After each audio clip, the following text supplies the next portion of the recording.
안녕하세요. 저는 30대 중반 싱글이자 애완용품 샵을 운영하는 자영업자입니다. 강아지 미용실로 처음 시작했다가 지금은 힘들어서 미용 일을 접고 샵만 운영하고 있어요. 적은 나이 아니지만 아직 혼자입니다. 결혼할 마음도 없고 아직은 누구를 새로 만나고 싶은 마음도 들지 않아요. 시간이 좀 더 지나면 또 모를 일이지만요. 사람에게 상처받은 건 시간이 지나면 희미해지긴 해도 완전히 없어지는 일이 되지는 않는다는 걸 저는 겪어보고 알았습니다. 나름 별일 다 겪어본 경험 많은 저이지만 어린 나이도 아닐 때 남자에게 상처받으니까 충격이 꽤 크긴 했습니다. 그것도 결혼 한 달 앞두고 파혼한 거라 금전적으로 손실도 있었고요. 취미와 성격이 너무 잘 맞아 교제 기간이 얼마 안 되어도 결혼까지 결심했던 사람과 파혼한 게 벌써 1년이라는 시간이 흘렀네요. 제가 캠핑이 취미라 주변 상가 젊은 사장님들과 캠핑 모임을 하는데요. 그 모임에서 파혼한 전 남자친구를 만난 게 3년 전 일입니다. 막 코로나가 시작될 무렵 사람들이 여행을 못 가니 캠핑이나 차박이 한창 유행하기 시작할 때였어요. 거의 격주로 모임을 하다 보니 눈이 맞아버린 거죠. 하지만 가볍게 생각하고 만나지는 않았습니다. 남자친구와 저 둘 다 30이 훌쩍 넘은 나이였고 당연히 결혼도 염두에 두고 있었어요. 전 남자친구는 같은 동네는 아니고 바로 옆 동네에서 이발소를 합니다. 말로는 뭐 바버샵이니 뭐니 고급화를 추구하는 가게라고 하는데 뭐 한마디로 이발소죠. 매출도 잘 나오고 손님이 많다고 하긴 했지만 가게 오픈하면서 대출 많이 받은 탓에 여유 없이 산다고 한탄을 하긴 했습니다. 그래도 먹고 사는 데는 문제 없는 사람이었습니다.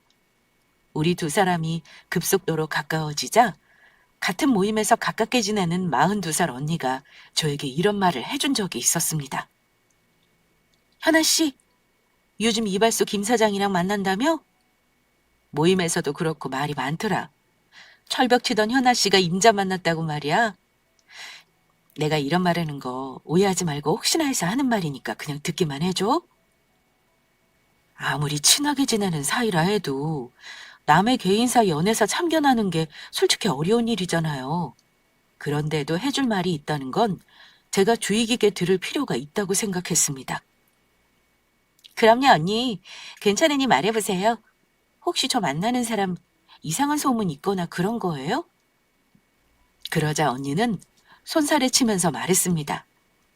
아유, 그런 거 아니야. 그랬으면 우리가 가만히 있겠어? 다들 현아 씨 오랜만에 연애하는 거 응원하고 있어. 근데 나는 현아 씨를 오래 봤잖아. 우리 벌써 알고 지낸 지 8년이다. 정말 언니 입장에서 말해주고 싶은 게 있어서 그래. 현아 씨가 얼마나 열심히 살았는지 아니까 이런 말도 해주는 거야. 다른 게 아니라 지금 만나는 김 사장 말이야. 지난번에 내가 슬쩍 물어보니까 현아 씨랑 결혼하고 싶다 그러대? 아직 만난 지 1년도 안 됐는데 빠르다 싶었지. 그래도 서로 좋아하면 만난 기간이 뭐가 중요한가 생각했는데 갑자기 현아 씨 지금 운영하는 샵이 월세인지 소유자인지 묻는 거야. 응? 그래요? 뭐 그 사람도 자기 가게 얻을 때 보증금 얼마에 월세 얼마라고 저한테 얘기하긴 했어요. 저는 굳이 말 안 했거든요. 그래서 궁금했나? 직접 물어봤으면 말해줬을 텐데 왜 언니한테 물어봤을까요? 글쎄, 뭐 현아 씨한테 직접 물어보는 게 민망했을 수도 있지. 암튼 내가 말하고 싶은 건 결혼까지 생각하고 있다고 해서 현아 씨 모든 상황을 전부 오픈하지 말라는 거야. 견물생심이라고 알지?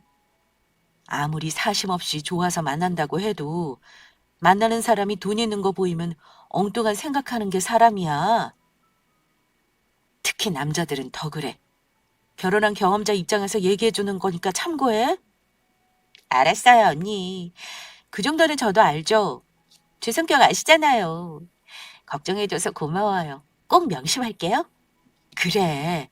사람 일 조심해서 나쁠 건 없으니까. 그래도 나는 현아 씨 연애하는 거 응원하는 거 알지? 사실 언니가 걱정하는 건 저도 늘 염두에 두고 있었던 거였습니다. 저에게 조언해준 언니는 지인들 중에서 유일하게 저의 개인적인 일들을 알고 있는 사람이에요. 사실 제가 운영하는 가게는 부득이 월세로 운영하고 있습니다. 매년 소득 신고할 때 임대료가 있으면 공제가 꽤나 많이 되는 부분이라 재산이 있는 분들은 일부러 월세를 살기도 합니다. 저는 굳이 월세로 남의 가게 세대를 필요 없을 정도로 재산이 있긴 해요. 하지만 주변 사람들은 제가 그럴 만한 재력을 가지고 있는지 다들 잘 모릅니다. 살다 보니 그런 부분은 아무리 친한 친구나 가까운 가족이라도 오픈하지 않는 게 현명한 일이라는 거 많이 느꼈거든요.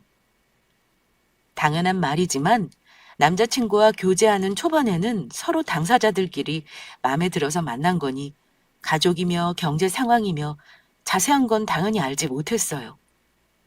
보통 사귀는 사람들도 교제 기간이 길어지고 결혼 결심하고 나서 하나씩 오픈하는 게 일반적인 경우니까요. 게다가 경제적인 부분인 민감한 부분이라 결혼 결심하고 오픈해도 늦지 않다고 생각했습니다. 사실은 제가 좀 특수한 상황이 있기도 하고 예전에 딱 한 번 교제한 사람이 있었는데 정 떨어진 일이 있어서 그 이후로는 가족들에게도 말을 아끼는 편이에요. 일단 저의 특수한 상황을 구독자분들이 아셔야 이해가 빠를 것 같아 미리 말씀드리자면요. 저는 아빠가 안 계십니다. 아빠는 저 22살 때 사고로 돌아가셨고 2살 어린 남동생과 엄마와 같이 살아요. 그때 아빠가 갑작스레 사고 당하시면서 아빠 생명보험금에 가해자 합의금에 회사 측의 보상금까지 꽤 큰 돈을 받게 되었습니다. 그 당시 동생은 미성년자이고 엄마는 사업하시던 아빠에게 엄마 명의로 돈을 대출해 주시느라 경제적인 문제가 많아서 본인 명의의 통장도 사용 못하는 형편이셨습니다. 어쩔 수 없이 엄마 이름으로는 상속 포기를 했고 미성년자인 동생이 나설 수 있는 부분이 거의 없어서 큰딸인 제가 그 돈을 다 받았습니다. 다행히 은행 근무하시는 이모가 있어서 제가 그 돈을 잘 처리할 수 있게 도와주셨어요. 그 덕분에 결론적으로 현재는 엄마와 같이 살고 있는 아파트 하나 있고 14년 전 산 땅에는 창고를 올려놓고 임대를 줬습니다. 그런데 나중에 그 땅을 개발하면서 보상을 받게 되는 바람에 몇 배의 수익을 보기도 했습니다. 어쨌든 처음 돈을 받을 때부터 이모가 절대 어디 가서 돈 얘기하지 말라고 내내 얘기했었고 처음엔 그냥 식구들이 같이 살 수 있는 아파트 한 채만 샀었기에 어디 가서 돈 자랑할 일도 없었습니다. 제가 엄마한테 물어보긴 했었어요. 엄마, 우리 집 경제 상황 말이야. 나중에 혹시 남자 사귀게 되면 솔직히 다 말해야 하는 거야? 친구들 보면 결혼할 사람 부모 재산까지 아주 속속들이 알던데 그런 거 보면 솔직히 다 얘기하는 게 맞는 건가? 말 안 하는 게 음흉한 것 같기도 하고 어째야 하는지 잘 모르겠어. 너 이모 말 들었지? 친구든 애인이든 간에 절대 어디 가서 돈 얘기하면 안 되는 거야. 다 앞에서는 좋겠다고 해도 뒤돌아서면 시기 질투하는 게 사람이다. 너 예전에 사귀던 놈, 그 놈 기억 안 나? 갑자기 결혼하겠다고 어디서 이상한 놈을 데려와서는 네가 미조알 고조알 우리 집 사정 다 말해버려서 얼마나 못 볼 꼴을 봤냐. 너 요즘 남자들도 다 약해 빠진 애들 천지야. 절대 어디 가서 말하지 마. 사실 엄마가 그런 말씀 하신 건 이유가 있습니다. 예전에 저 26에 사귀었던 사람이 하나 있긴 했는데요. 그때는 제가 그 사람을 많이 좋아했나 봐요. 어떻게든 마음을 잡고 싶어서 집이랑 땅 있다는 거랑 어느 정도 우리 집 돌아가는 사정을 말한 적이 있었는데요. 나중에 결혼까지 약속하고 집안 어른들에게 인사도 다 했습니다. 그런데 그 인간이 저에게 이런 말을 한 적이 있어요. 네 동생 말이야. 나눠줄 거 똑바로 나눠준 거 맞지? 혹시 나중에 네가 돈 불린 거 자기 달라고 하는 건 아니겠지? 아무리 가족이라고 해도 돈 앞에서는 싸운다잖아. 아예 공증 같은 거 받아서 대비해 놓는 게 어때? 뭐? 오빠, 웃긴다. 우리가 지금 결혼한 사이로 착각하고 있는가 본데 내 재산을 왜 오빠가 걱정해? 내가 알아서 하는 거야. 관심 꺼줘. 야, 결혼하면 내 재산도 되는 건데 관심을 왜 끄냐? 네가 세상 물정을 몰라도 너무 모르는 것 같아서 말해주는 거야. 전 남자친구는 결혼도 하기 전에 제가 가진 것에 눈독을 들였고 가족들을 이간질시키려고 했습니다. 그래서 정 떨어져 헤어졌어요. 그 다음부터는 사람 만나는 것도 쉽지 않았고 혼자 살 생각도 했었어요. 그 일 겪고 나니까 정말 함부로 주변 사람들에게 내가 가진 걸로 자랑하면 안 되겠구나 하고 깨달은 겁니다. 어쨌든 저는 동생이 받아야 할 부분은 받자마자 바로 적금으로 묶어두고 나중에 성인이 되었을 때 손대지 않고 넘겨줬습니다. 저는 제 몫의 돈을 증권회사 다니는 사촌 오빠 도움을 받아서 주식에 넣고 있다가 자산이 순식간에 몇 배가 되고 아파트도 운이 좋게 가격이 많이 올랐고 뭐 그런 이유로 10여 년 만에 돈이 10배 이상으로 불어났습니다. 그래서 3년 전에는 동네에 4층짜리 상가 건물도 매입했어요. 그 건물의 4층은 동생에게 학원하라고 내주고 월세 아주 조금 받고 있습니다. 한마디로 말씀드리면 저는 건물주입니다. 하지만 제 주변 사람들 중 이걸 아는 사람은 거의 없어요. 정말 친한 친구에게도 말하지 않았고 딱 한 명, 저랑 같은 동네에서 장사 오래 한 연애 조언해준 언니만 저의 사생활을 아는 편입니다. 어찌 보면 주변 사람들 눈에는 제가 짠순이 혹은 가난하게 보이기도 했을 거예요. 실제로 크게 돈 쓰는 것도 없고 차도 없고요. 사치를 하거나 명품을 좋아하지도 않습니다. 어쨌든 이런 경제 상황에 대해 막상 결혼까지 결심한 남자친구에게 어디까지 솔직히 말해야 하는지 잘 모르겠더라고요.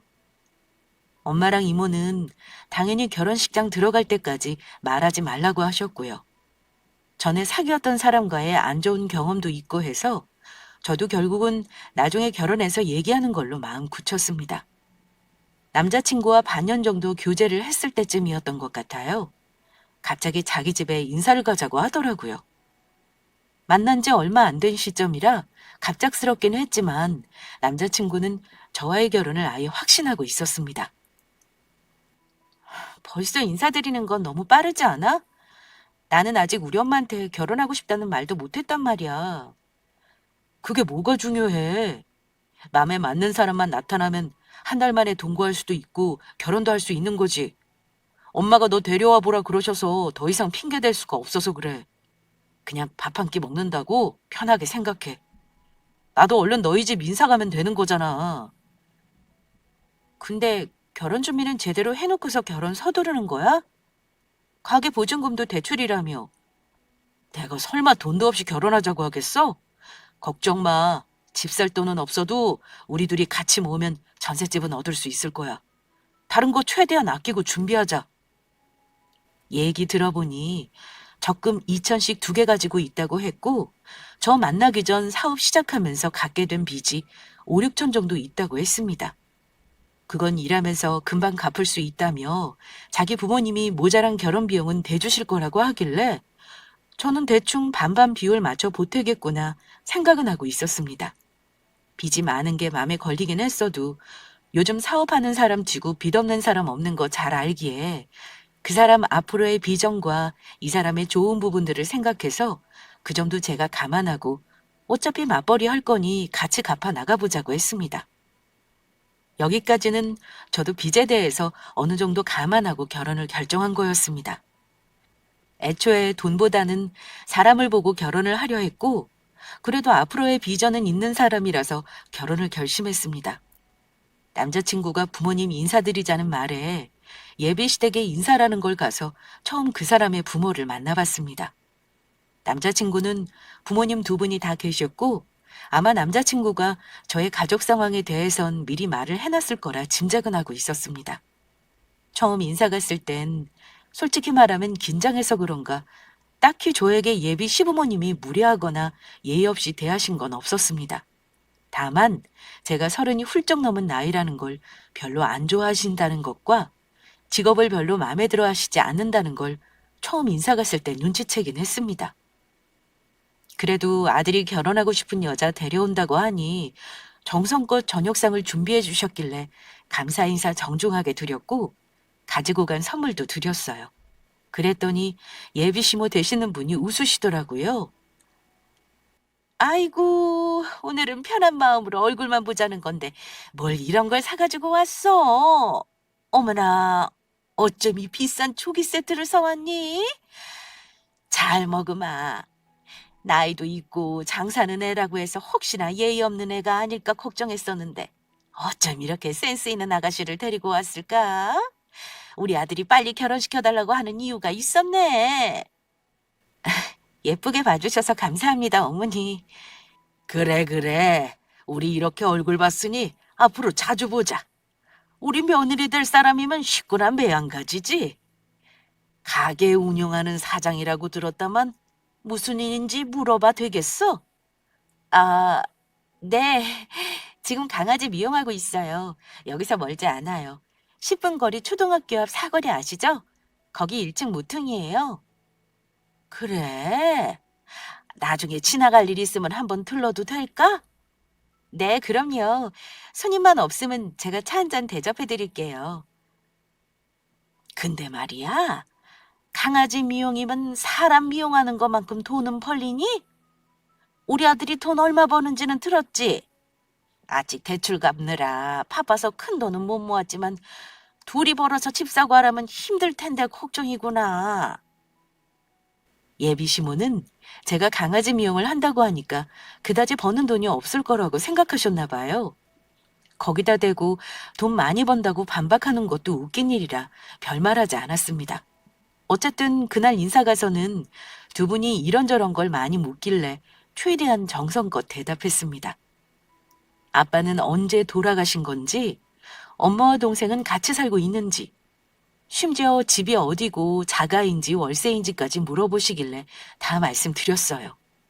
부모 입장에서는 자식 장가 보내는 집안 궁금한 거 당연하다고 생각했기 때문에 다소 사적인 부분까지 거짓없이 말씀드렸습니다.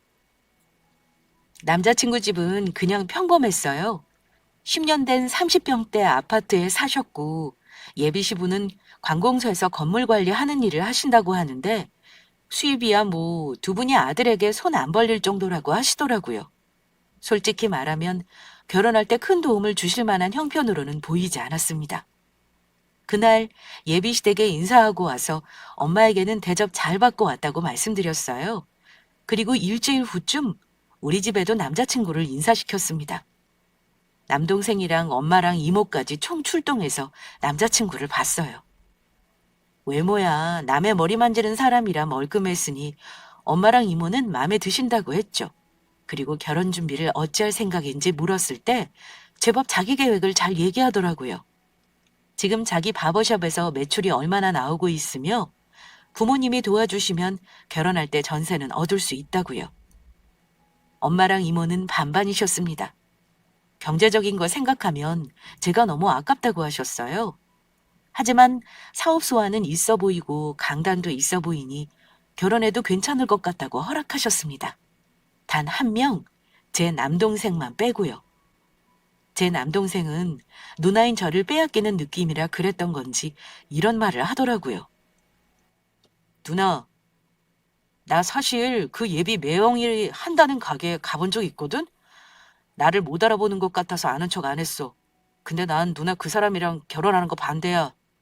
나 얼마 전에 그 가게 갔을 때 매형 엄마인 것 같은 사람 와 있었거든? 근데 뭐라 그런 줄 알아? 결혼 전에는 양다리가 합법이라느니 식장 들어가기 전까지는 주인공이 바뀔 수도 있는 거라면서 기회 있을 때 여자 많이 만나라고 그 아줌마가 누나 남자 친구더러 뭐라 하던데? 아, 지금 보니까 소름이네. 심지어 나 무슨 소리까지 들은 줄 알아? 지금 만나는 여자는 외모도 그렇고 나이도 그렇고 뭐 내세울 것 없으면 돈이라도 모아놓는 게 있어야 하는데 그것도 없다면서 자꾸 다른 여자 만나라고 권하더라. 그거 누나 얘기한 거잖아. 이거 맞는 거야, 누나? 나는 솔직히 마음에 안 들어. 에이, 아들 가진 엄마가 그냥 다른 여자도 만나보라고 잔소리 하신 거겠지. 거기서 설마 내 남자친구가 만나보겠다고 한 건 아니지? 몰라.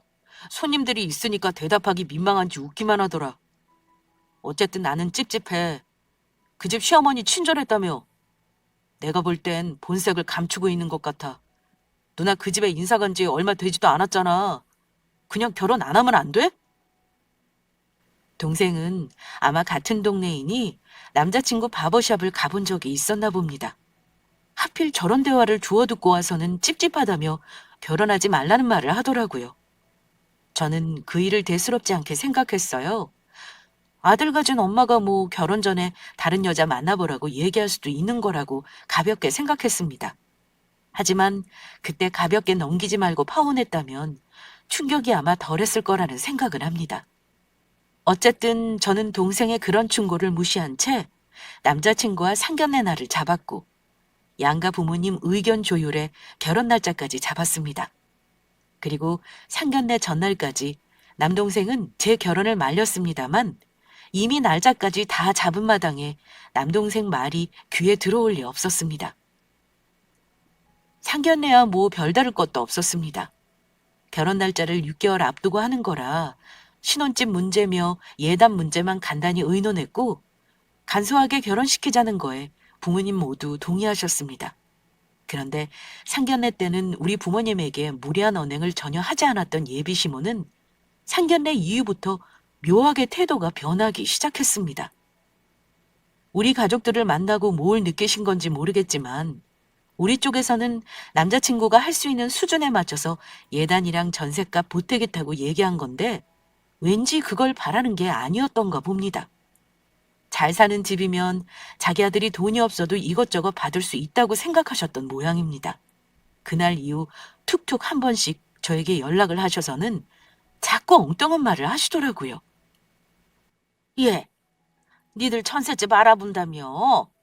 일단 보류해봐. 니들이 알아본 집은 들어보니까 너무 비싸. 전세가 3억이면 우리 아들이 1억 5천을 어디서 끌어와? 집은 내가 알아볼 테니까 일단 너는 신경 끄고 예단부터 언제 보낼 건지 네 친정엄마한테 물어봐라. 어머니, 집 문제는 이미 얘기가 끝난 건 줄 알았는데요. 갑자기 이러시면 어떡해요. 저희 결혼 몇 달 안 남아서 마음 급해요. 그냥 저희가 알아서 얻을게요. 아니, 일단 내 말대로 해. 내가 우리 예산 맞춰서 다시 알아보고 연락하마. 아유, 돈 많은 집이었으면 이럴 때 얼마나 수월하고 좋았겠니. 내가 너를 잘 알지도 못하고 너무 쉽게 며느리로 받아들인 게 아닌가 싶구나. 네? 어머니 지금 무슨 뜻으로 그런 말씀하시는 거예요? 몰라서 물어? 아무튼 나는 니들이 반반한다고 해도 그런 비싼 집에 보태줄 능력 없다. 집은 내가 적당한 곳 알아볼 거니까 내가 연락할 때까지 잠자코 있어라. 안 그래도 남자친구가 돈이 없다는 거 알고 있었고 제가 모자란 건 충당할 각오했는데 갑자기 시모가 집을 보류하라고 하니 당황스러웠습니다. 저만 마음이 급한가 싶었는데 그 와중에 예비 남편은 엄마 말대로 하자고 하더라고요. 그리고 더 황당한 건 결혼을 같이 준비해야 함에도 남자친구는 모든 걸 저에게 밀어놓고는 아예 신경을 쓰지 않았다는 겁니다. 제가 얘기하면 대충 대답하고 알아서 하라는 식이었어요. 게다가 바쁘다면서 오히려 한창 연애할 때보다 얼굴 보는 것도 힘들었습니다. 저는 혼자 결혼 준비하면서 이런 생각이 들더라고요. 과연 내가 이 남자를 사랑해서 같이 살고 싶은 건지 아니면 그냥 결혼식이라는 걸 하고 싶어서 이 난리를 치고 있는 건지 헷갈리기 시작했습니다. 그 정도로 뭔가 일반적인 상황은 아니었다고 해두겠습니다. 그런데 한 달이 지나도 두 달이 지나도 결혼 날짜는 다가오는데 집 얘기를 확정해 주시지 않는 거예요. 이미 저는 신혼여행도 예약한 상황이었고 웨딩 촬영에 식장에 모든 예약이 끝났는데 우습게도 신혼집 살림을 못 넣고 있었습니다. 제가 남자친구에게 재촉을 하니 한다는 말이 우리 엄마가 우리 가진 돈에 맞추다 보니까 집 매물 찾는 게 힘드신가 봐. 내가 이번 주 내로 결정해서 얘기해 줄게. 정 마땅한 게 없으면 당분간 우리 집에서 살다가 집 구해주면 나와서 살아도 되지 뭐. 이러더라고요. 너무 쉽게 얘기하길래 저는 정색하고 말했습니다. 무슨 말 같지도 않은 소리를 해. 상견례 때랑 말이 다르잖아. 난 결혼해서 시댁에 들어가서 한 달이건 1년이건 살 생각 해본 적 없어. 집 문제 해결 안 되면 차라리 결혼을 미뤄. 오늘 말하는 거 마지막이야. 이번 주말까지 결정해. 화가 난 저는 예비 남편에게 이렇게 쏘아붙였고 며칠간 연락도 하지 않았습니다. 그리고 마침 그 주 주말에 예비 남편이 만나자는 말을 하더라고요. 그날은 결론을 내겠구나 싶어서 남자친구를 만났는데요. 제가 생각했던 것과 전혀 다른 황당한 얘기를 저에게 했습니다. 뭔가 진지한 얼굴로 분위기를 잡길래 왜 저러나 싶었죠. 근데 저더러 뭘 하는 줄 아세요? 글쎄, 파혼하자입니다. 결혼을 없었던 걸로 하재요. 우리 결혼 없던 걸로 하자. 그냥 파혼해, 파혼. 많이 생각해봤는데 너랑 나랑은 영 안 맞는 것 같아. 결혼 준비하면서 보니까 생각했던 것과 많이 다르네. 나는 네가 모아둔 돈이 좀 있는 줄 알았어. 처음에 대출 깨서 전세 살면 나도 빚이 있는데 우리 돈은 언제 버냐? 그래서 그냥 이쯤에서 손해 없이 정리하고 싶다는 결론 내렸어. 그게 무슨 개소리니? 손해가 왜 없어? 예약한 것들 위약금은 나 혼자 물으라는 거야? 손해가 없는 건 너겠지, 나는 아니야. 그런 이유로 지금까지 끌고 온 결혼 쪽낸다는 건 납득이 안 가. 솔직히 말해, 너 다른 이유 있지? 저는 솔직히 말해 넘겨짚은 거였는데요. 얼마나 이 결혼이 하기 싫었으면 그 인간이 제 말에 술술 불더라고요. 아, 어차피 이렇게 된 거 솔직히 말할게. 그래야 너도 받아들이겠다 싶네. 사실 우리 엄마가 파혼하래. 아무래도 너 안 되겠다고 그러시네. 우리 엄마는 돈 많고 우리 집안을 일으켜줄 여자를 원하셔. 근데 딱 적임자가 있다고 하시는 거야. 정말 미안한데 엄마가 너보다 잘 사는 여자 소개해줬거든? 딱 한 번만 결혼 전에 엄마 맘에 드는 여자 만나보라고 하도 상하셔서 진짜 딱 한 번 나간 건데 정말 내 스타일인 거야. 게다가 너처럼 개 미용사도 아니고 상가에서 빵집 해. 완전 알짜배기래. 1층이라 월세 200 넘게 내고도 월 600을 번다더라. 그 인간 말을 듣는데 현실감이 없었습니다. 내가 지금 무슨 소리를 듣고 있는 건가 싶었어요. 그놈 말은 저와 결혼 날까지 잡고 준비하는 중에 엄마 권유를 못 이겨 선을 봤다는 거잖아요? 뭐 이런 개떡같은 집안이 다 있나요? 이미 이 결혼은 물 건너갔다 싶었고 오히려 지금 이 인간의 참모습을 알게 된 게 신의 한 수구나. 돌아가신 아빠가 나한테 이놈은 안 된다고 알려주신 거구나 하고 정신이 번쩍 들었습니다. 순간 예전에 남동생이 했던 말이 딱 떠오르더라고요. 화가 너무 나지만 침착하게 되물었습니다. 그래? 그러니까 한마디로 말해서 나보다 돈 잘 벌고 괜찮은 여자인 것 같으니 나랑은 파혼하겠다는 거네? 계속 저울질하다가 그쪽으로 결론 내린 거구나. 맞지? 뭐 말하자면 그렇지. 암튼 다 엎어지면 코 다울 거리에서 장사하는 사람들이라 내 입장이 좀 곤란하게 됐지 뭐야. 근데 너도 그렇고 나도 그렇고 쿨한 사람들이잖아? 미안하지만 우리 파혼하면 네가 가게를 다른 곳으로 좀 옮기면 안 될까? 지금 나한테 그게 할 소리니? 좋아. 네가 한 달 남은 결혼 파혼까지 할 만큼 잘났다는 여자 가게가 어딘데? 내가 멀리 떨어져 줄게. 말해봐. 에이, 너 내가 말해주면 찾아가서 깽판 치려는 거 아니야? 내가 미쳤니? 너랑 끝이면 끝이지. 내 손에 똥 묻힐 생각은 없어. 어차피 알게 될 거니 숨길 것도 없지. 너 구청 맞은편 핸드폰 가게 있는 건물 알지? 그 상가 1층이야. 거기 목 좋은 데라 상가도 비싸고 월세도 비싸더라. 암튼 네 가게랑 두 블록 거리니까 네가 꼴 보기 싫으면 다른 데로 이사 가줘라.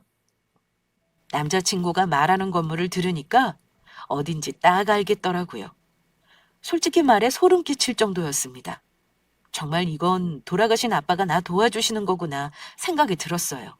왜냐면 그놈이 말한 건물이 제 상가였거든요. 아, 1층에 핸드폰 가게랑 빵집 있고 2층에 독서실 있고 4층에 학원 있는 그 건물 맞니? 맞아, 그 건물이야. 매출도 너랑은 비교도 안 될 거야. 어쨌든 나 더 이상 긴 얘기 안 할게. 우리 엄마가 이것 때문에 우리 집 얻는 것도 차일피일 미루셨던 거야. 너한테는 정말 미안하다. 예약한 것들 취소하면 위약금 절반은 내가 낼게. 연락해라. 혹시나 해서 말하는 건데 너 절대 거기 가서 깽판 칠 생각은 하지 마. 나 그럼 가만 안 있어. 그럼 난 이만 간다. 그 못된 놈은 그 말을 하고 나서는 일어나서 가버리더라고요. 혼자 남은 저는 한동안 앉아서 오만 가지 생각을 하며 마음을 정리하려고 애썼습니다. 아무리 생각해도 저처럼 이런 파혼을 당하는 여자는 없을 것 같아서 너무 자존심이 상해 뒤늦게 눈물이 나왔습니다. 하지만 그런 쓰레기 같은 놈이 먼저 파혼하자고 한 걸 오히려 고맙다고 여기고 파혼 뒷수습을 하기로 결심했습니다. 그 인간도 그렇고 예비 시모도 그렇고 파혼 통보한 날 전화나 문자 한 통이 없더군요. 저는 이튿날 가게를 휴업하고 제 소유 상가 건물로 나가봤습니다. 그리고 그놈이 말한 빵집을 들여다봤어요. 제가 모를 리가 없죠. 내 건물에 새들은 사람을 왜 모르겠습니까? 그 여사장도 저를 당연히 알아볼 거고요. 어쨌든 건물 앞에서 예비 남편 놈에게 연락했습니다. 그리고 별말도 안 했어요. 딱 한마디 했습니다. 내가 지금 너랑 선본 근영 가게 앞에 와 있다고요. 그랬더니 한 20분이나 됐을까요?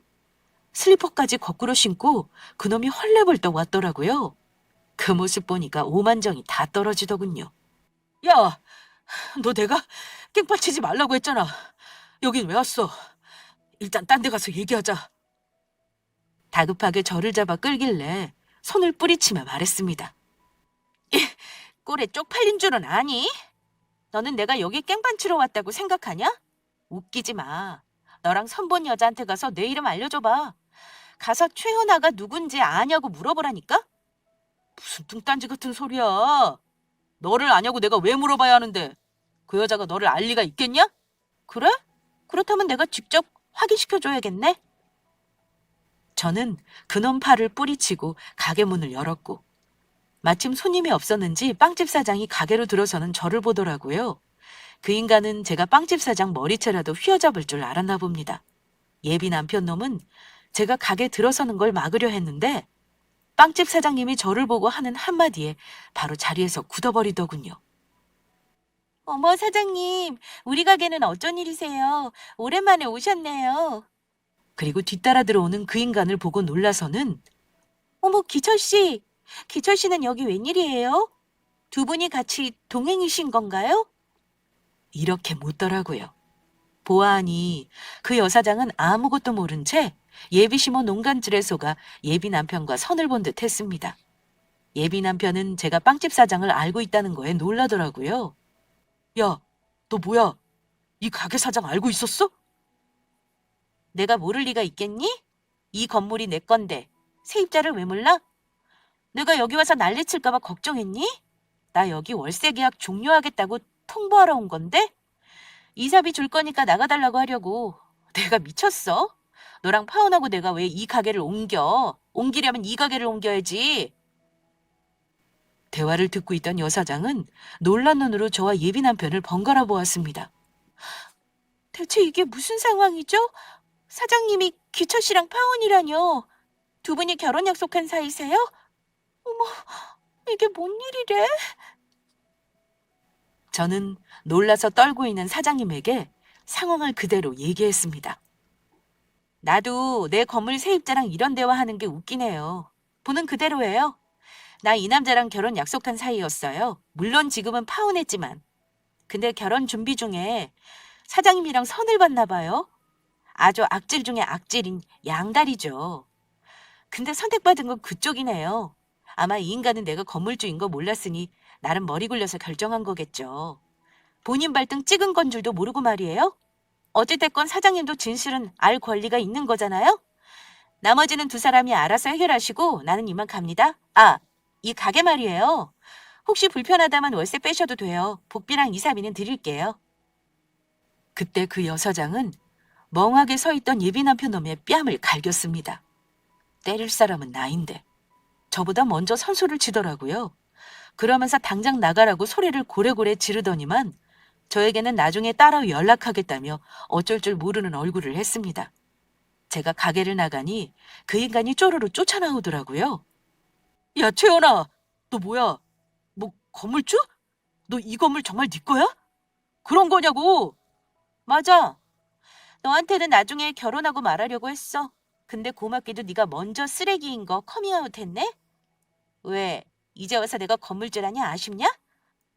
그게 아니라 내가 지금 너무 황당해서 그래. 건물주라니. 아니 너는 왜 네 건물 놔두고 다른 데 가서 월세 내고 장사해? 와, 나 지금 기가 막혀서 말이 안 나온다. 현아야, 일단 우리 좀 진정하고 얘기를 하자. 나 아까 이 집 사장한테 따기 맞은 거 봤지? 그걸로 나는 정리된 것 같다. 현아, 너도 미련 남아서 오늘 이런 행동 한 거잖아. 너 건물주면 우리 엄마가 다른 말 안 하시겠네. 엄청 좋아하시겠어. 그 인간은 제가 건물주라는 말 듣고 이성의 끈을 놨더라고요. 마치 로또 당첨된 것 같은 행동을 하길래 제가 정신 차리라고 해줬습니다. 정신 차려. 우리 파오는 거 몰라? 네가 어제 나한테 다 불고 나서 이미 전부 취소했어. 오늘 우리 가족들에게만 알리면 끝이야. 너도 네 가족한테 우리 파혼했다고 말해. 어차피 네 엄마는 파혼 바라셨던 분이니 뭐 새삼스러울 것도 없겠네. 우리 다시는 보지 말자. 오늘 보니까 빵집 여사장도 피해자네. 내쫓는 건 다시 생각해봐야겠다. 너는 이 동네에서 장사 접을 생각하는 게 좋을 거야. 내가 얼굴 못 들고 다니게 만들어주는 거 원치 않으면 조용히 꺼져. 저는 차갑게 쏘아붙이고 붙잡는 그 인간을 뿌리쳤습니다. 경찰을 부른다고 하니 그제서야 나중에 얘기하자면 놔주더라고요. 그날 집에 와서 엄마와 이모 그리고 동생에게 파혼하겠다는 말을 담담하게 했어요. 자초지종 얘기했더니 당연히 잘했다고 하시면서 당장 그 집에 쳐들어가자는 거 말리느라 혼났습니다. 남동생은 진작 자기 말 듣지 왜 안 들었냐며 의기양양하더니 전 남자친구에게 당분간 밤길 조심하라고 문자 보내겠다고 하더라고요. 제 편을 들어주는 가족들 덕에 든든했습니다. 그리고 생각보다 파혼이 어렵지 않았어요. 예약한 거 취소하고 주변에 결혼 안 한다고 알리면 그만이니 이혼보다야 너무나 간단하죠. 신혼집 때문에 속 태웠는데 얼마나 다행이다 싶었는지 모릅니다. 생각해보니 제 잘못으로 파혼하는 것도 아니잖아요. 계약금 날린 거 제가 부담하는 건 아니다 싶어서 그 인간에게 제가 미리 쓴 돈 1,300만 원 붙이라고 계좌 보냈습니다. 일주일에 말미를 줬는데 만일 돈 안 주면 고소하겠다는 문자도 보냈어요. 그리고 3일 기다려줬고 입금 안 하길래 바로 내용증명 보냈습니다. 그런데 내용증명 보내고 얼마 뒤 내용증명을 받고서 놀란 그 인간 엄마가 연락도 없이 제 가게로 왔더라고요.